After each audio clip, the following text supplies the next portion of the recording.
Pain had a voice, and right now it was using hers without permission. I swear, she said between screams, if anyone survives this, I'm filing a complaint with physics. No one answered. That was rude but consistent with the day so far.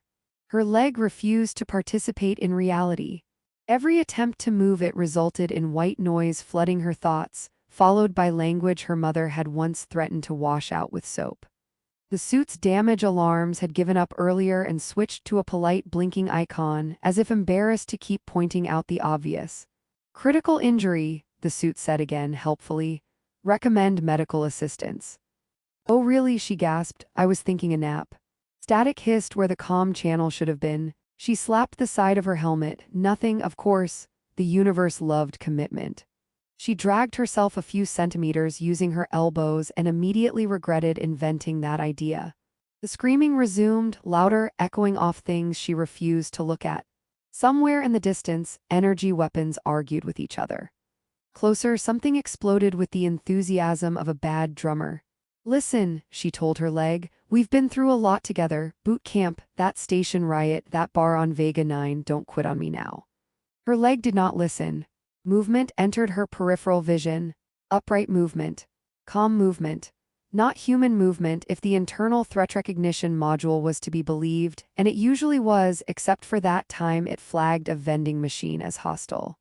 No, she said, flat and desperate. No, I'm not doing this today. The figure stopped a few steps away. No weapon fire followed. That was suspicious. Human vocal distress levels detected, a voice said, too smooth, too clear, not filtered through the battlefield's usual chaos. Are you dying or merely loud? She laughed once, a sharp sound that turned into another scream halfway through. Oh good, an alien and a funny one, fantastic, just shoot me. I am not currently shooting you, the voice said, you would notice. She turned her head enough to see without moving the rest of herself. The helmet's display tried to outline the figure in red. It flickered, then it gave up. Enemy combatant, the suit insisted uncertainly. Yeah, she said, I noticed. The alien woman crouched. The motion was smooth, unhurried, deeply offensive given the circumstances. Long ears angled slightly as if listening to something beyond the obvious noise. If I intended to kill you, the alien said, I would not wait for your permission. Great, the soldier said, we've established you're efficient, gold star, now do it. I am a field medic. The soldier barked a laugh, sure you are. And I'm a dancing hologram. The alien tilted her head. Are holograms known for screaming? Only the good ones. Another wave of pain surged, stealing her breath. She gritted her teeth until her jaw ached in sympathy. The alien watched, ears shifting again, eyes focused on the soldier's leg in a way that made panic crawl up her spine. Do not touch me, the soldier said quickly. I don't know what you do with hands like that. They are for many things, the alien replied, mostly fixing what others break. Hard pass. The alien extended one hand anyway, palm open, stopping just short of contact. Your femoral structure is compromised. Your circulatory pressure is unstable. If you continue bleeding internally, you will expire in approximately 7 minutes. Wow, the soldier said weakly, you aliens really know how to sweet talk. I can stabilize you. You're the enemies. Yes, that feels like a disqualifier. The alien considered this, you are also the enemy. Yeah, but I'm not offering to touch your leg. Silence hung between them, broken only by distant weapons fire and the soldier's uneven breathing. The alien's ears flicked again. Your species values consent, the alien said. I have studied this, you also value survival. I value not being experimented on. This is not an experiment, the alien said. This is maintenance. The soldier squeezed her eyes shut, then opened them again because that had been a terrible idea. If you turn me into a glowing sack of goo, I will haunt you. I do not believe in ghosts, the alien said, but noted. Another explosion rocked the ground. The soldier cried out, more from fear than impact. Time, the alien said, firmer now, is decreasing. Of course it is. The alien's hand moved closer. The soldier raised her weapon weakly, barrel shaking. I will miss, she warned. I will not, the alien said. They stared at each other. Enemy, soldier, medic, target, patient. The categories tangled and refused to behave. Fine, the soldier snapped. One touch, one, and if this is a trick. It would be a very inefficient one, the alien said. The alien's hand settled on the soldier's injured leg. The scream tore out of her instantly, reflexive, automatic, then cut off mid-breath as something else happened. Not pain, not exactly relief, warmth, spreading, purposeful, like her body had suddenly remembered a set of instructions it had lost. What are you?" she laughed in disbelief. That's cheating. Your biology is cooperative," the alien said, "if dramatic." "I am not dramatic," the soldier said, even as tears streamed down her face for reasons she couldn't categorize. "I am appropriately expressive." The warmth deepened, the screaming stopped. She lay there panting, stunned, waiting for the horror to reveal itself. It didn't. Her leg still hurt, but the pain had stepped back, sulking. Sensation rearranged itself into something manageable. "Possible," she swallowed. "You better not be charging me for this." The alien's ears angled in what might have been amusement. "We do not bill enemies, it complicates the paperwork." Against all reason, the soldier laughed. The warmth did not stop when her screaming did. It spread with intent, not like heat from fire or fever, but like a decision being carried out at a cellular level. She lay very still because experience had taught her that when something impossible was happening inside your body, sudden movement only encouraged it to become fatal. "I'm going to say something," she told the alien carefully, "and I need you not to panic." "I do not panic," the alien replied. "It is inefficient." "Fantastic, I think my leg is arguing with itself." "That is expected." "Of course it is." The soldier swallowed and focused on breathing, because that seemed like a good way to stay involved in the situation. The pain that had been screaming moments ago now felt muted, as if someone had thrown a blanket over it and told it to be quiet. Sensations came in layers: pressure, warmth, a strange internal tugging that made her think of magnets politely rearranging furniture.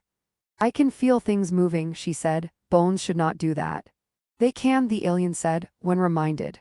"Reminded," the soldier repeated. "Right, I always forget to remind my bones to behave." The alien's hand remained steady, fingers splayed, palm warm, not gloved. That felt wrong. Everyone wore gloves. Gloves were civilization. "Is this some kind of nanotech?" the soldier asked. "Because if you injected me with anything without consent, I will be very upset in about 30 seconds, assuming I live." "No foreign constructs have entered you," the alien said. "Your people are sensitive about that." "You noticed." "This is bioresonance," the alien continued. "My species evolved with it, a method of encouraging damaged systems to return to a prior stable state." "You heal by peer pressure," the soldier said faintly, "if that analogy comforts you." "It does not, but thank you for trying." The battlefield noise felt farther away now, like it belonged to someone else. She could still hear it, but it no longer felt personal. That worried her more than the pain ever had. "You're being very calm," she said. "You are not screaming," the alien replied. "This is an improvement." "I scream when I'm stressed." "Yes." That was not an invitation to agree. The alien's ears shifted again, catching something the soldier couldn't hear. The hand on her leg did not move. "Other units are approaching," the alien said, "both yours and mine." "Great," the soldier muttered. "Nothing brings people together like a misunderstanding. You will need to decide what happens next." "Oh no," she said, "do not put this on me. You touch me, this is on you." The alien's mouth curved slightly. "You consented." "I was bleeding internally." "That's not consent, that's negotiating with death." "Death is a poor negotiator," the alien said. "It does not compromise." The warmth intensified briefly, then settled into something almost pleasant. The soldier flexed her fingers experimentally, then her foot. Her leg responded. She froze. "Stop that." The alien lifted an eyebrow. "Stop what?" "My leg, it moved on purpose." "That is generally how legs function." "It hasn't been doing that for a while." She tried again, slower this time. The foot shifted. No explosion of pain followed, just a dull ache like a bruise that knew it was on probation. A laugh bubbled up, hysterical and sharp. "You fixed me." Harshly, the alien said. "You should not run or jump or attempt combat maneuvers." "Define attempt." The alien withdrew her hand. The absence was immediate and noticeable, like someone turning off gravity by a small but important degree. The soldier felt suddenly cold. "Hey," she said, "don't." "I must assess stability," the alien said, "independently." "Right, independent legs, I've heard of those." She pushed herself up onto her elbows, then paused, waiting for consequences. None arrived. Encouraged, she shifted into a seated position. I hate this, she said. Every instinct I have says this is wrong. And yet, the alien said, and yet my leg works, she admitted. That's very rude of you. The alien's ears angled back, clearly amused now. Your sarcasm is improving. This suggests neurological stability. Oh good, I was worried.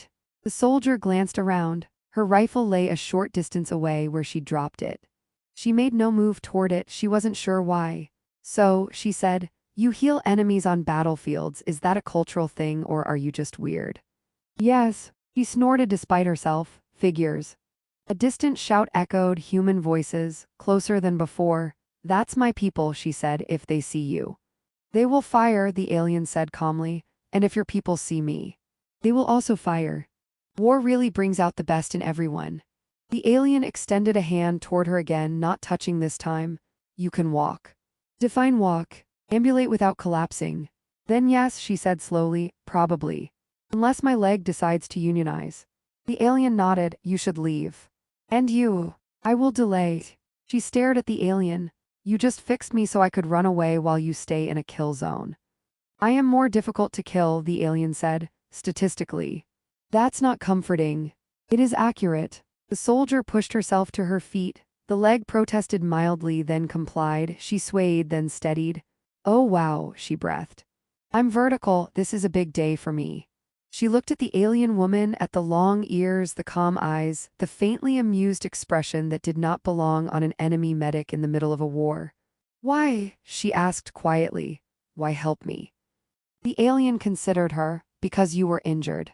That's it. Yes. The soldier shook her head, a crooked smile pulling at her mouth. You aliens are terrible at war.